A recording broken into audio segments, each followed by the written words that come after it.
Well, I found these at a local flea market a week or so ago.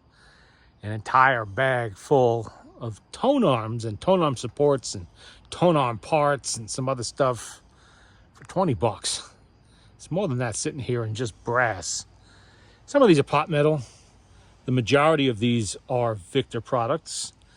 We have a lot of fat tone arms here off of post 1917 Victrola 9s, you know, in 1, 2, 3, 4, 5. I think there's a sixth. Is there a sixth one? Well, at least 5 of them anyway. Not surprising, being how common that machine was, you know, in its years of production, which went up to 1926. So you see a lot of these. These could be any year from late 1917 up to 26. There's some narrower. Well, there's one fat tone arm that's off something bigger. I'm not really sure what that is. Could be it's obviously not a 14 or a 16 because it's chrome. It could be a 210. You know, one of the console type machines. It could be a Victrola 11, although I could match that up easy enough, but I don't have the 11 here with me.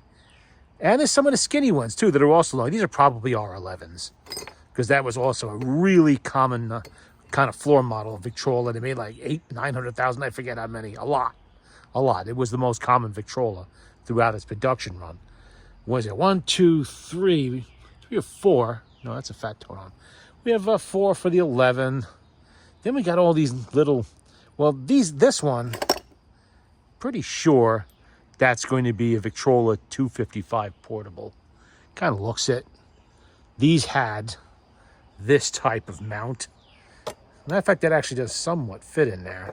It's broken, of course. These came with a pot metal tone arm mount, and you can see what happens to them. That's the remains of one stuffed in there, all crumbled and cracked away.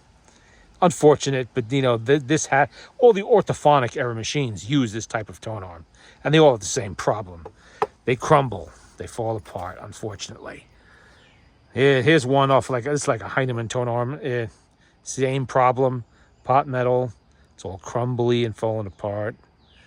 And that's usually the death of a lot of these machines because you can't find a lot good parts. Are hard to find. Here's a surprise. This is also a Heinemann style tone arm. It is pot metal. I know what this is. I could tell right away when I saw that spike on the bottom and the bell shape to the bottom of the tone arm.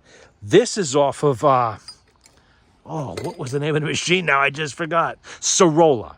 This is off a Sorolla. This machine used the lid as a horn, had a hole in the middle of the lid, little brass thing there, and you stuck this into it. And this went on the rack. This became your whole horn assembly. It actually works pretty good. If you look through some of my other videos, you'll find some Sorollas in there. It's nice shape. I might even be able to use this to fix one of the Sorolla parts machines that I have lying around. Look at that. Pretty good. No reproducer with it, but that can be rectified. I have things that would fit on there. That would work. And we have one of these. Typical late style. This is like a late 1930s, 40s. Waters Connolly. They would have been probably an RCA name on it. You know, you see these a lot. They made these up to the 1960s. The last ones were actually made out of plastic. An improvement over these because they didn't crumble and crack quite as easily. This one, yeah, you can see it's starting. It's definitely going. That's a shame.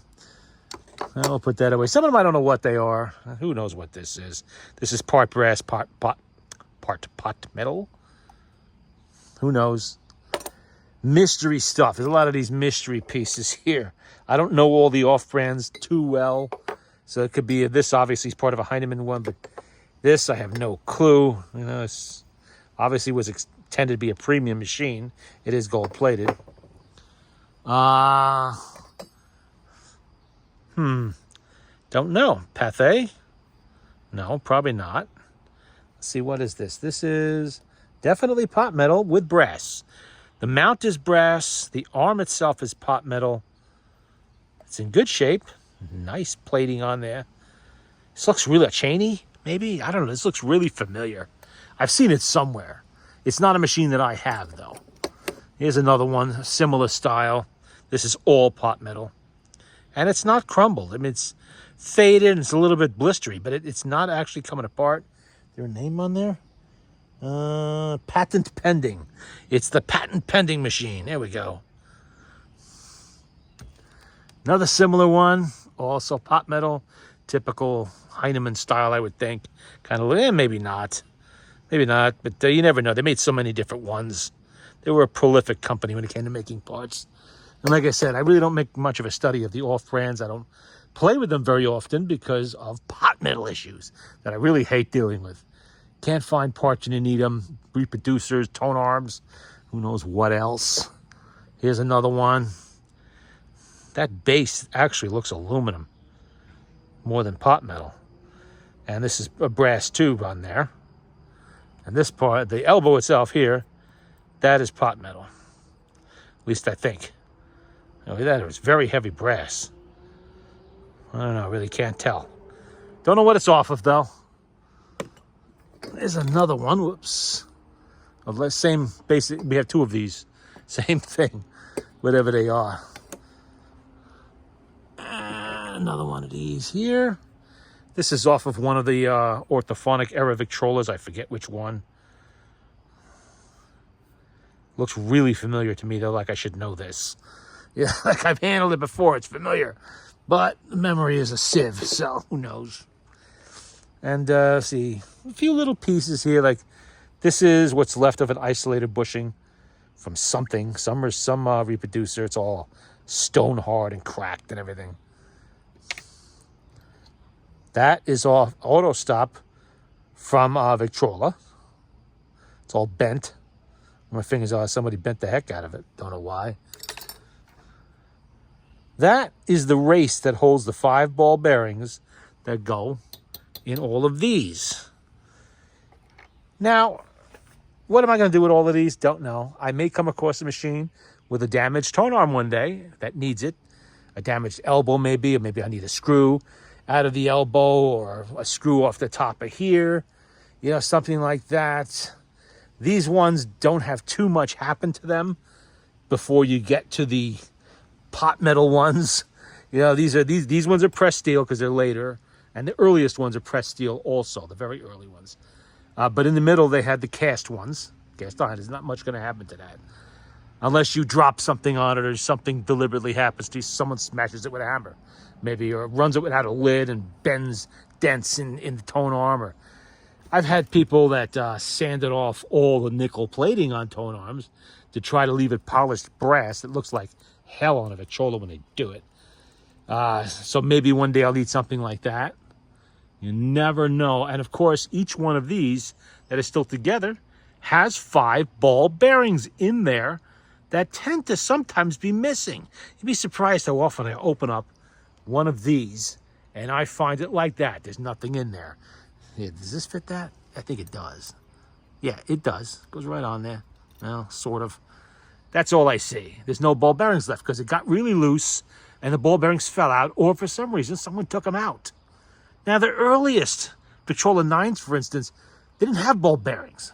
1911, 1912, they got them later. But though, other than that, these all have 5 ball bearings. This style has 5 ball bearings. That turns to, I think it's 10 on the later style tone arms in the mid-20s, on the Victrola 50 and all of that, the 35.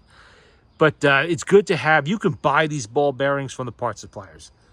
But why would I buy ball bearings and have them shipped? Shipping is expensive. It'll probably cost me, say if I need 5 ball bearings, I'm going to pay $10 for them. The cost of the bearings, the shipping, the tax, whatever. And for $20, I get an entire pile. I didn't know that. I only saw 3 tone arms on the man's table. And I put them in my little heap. Oh, you're interested in those? I said, I'm a phonograph guy. Yeah, I'm interested in these. Oh, would you like the rest? I said, there's more. And he pulls out a whole bag full, what you see here on the table. And I'm thinking, well, here we go. $500 later, he's going to, how much you asking for this? He said, $20. I said, all right, I'll do the $20. It's worth it. Because I knew I could scrap them for more than that in the brass. You know? So I was okay with that. Or at least get my $20 scrapping for the brass. But they're worth it to have parts. Now, obviously, these are not the only spare tone arms I have. At the last Wayne, New Jersey show before COVID, that was the last show I actually went to, I bought an entire big blue tote full of tone arms. So I got plenty of them. But for $20, I wasn't going to walk away from these. You know, if nothing else, I could probably resell some of these and get my money back without too much problem, especially the Corolla one. Being pot metal, there are Corollas out there that don't have one of these anymore or have half of one broken somewhere. So we're going to take good care of that because I'm pretty sure I have a Corolla parts machine that's missing its tone arm. That will now be a complete machine. And I like those little machines. They're small, they have a good sound, basic Heinemann motor and parts. So, you know, they're easy to find parts for. Nice, you know, oak style case and all of that with the wood veneers. So that's my kind of thing. It's one of the few off brands that I've played with more than once. You know, off that and Outing. You know, I play with Outings a lot. They don't use that type of tone arm, but they use something similar. Very similar. Another Heinemann tone arm. It's here somewhere. Pieces of one anyway. I just showed it to you, I think, someplace. Anyway, so it pays to keep an eye when you're out and about. You don't know, and this guy had nothing else phonograph related, not even records. You don't know when you're going to see something like this. Obviously, to accumulate this many tone arms, somebody was parting out a lot of machines at one time. Probably was a dealer or Victrola or repair, probably Victrola, given how many there are, a repair guy. And I accumulated this, just like a mechanic accumulates nuts and bolts in a toolbox, or a plumber accumulates pipe fittings.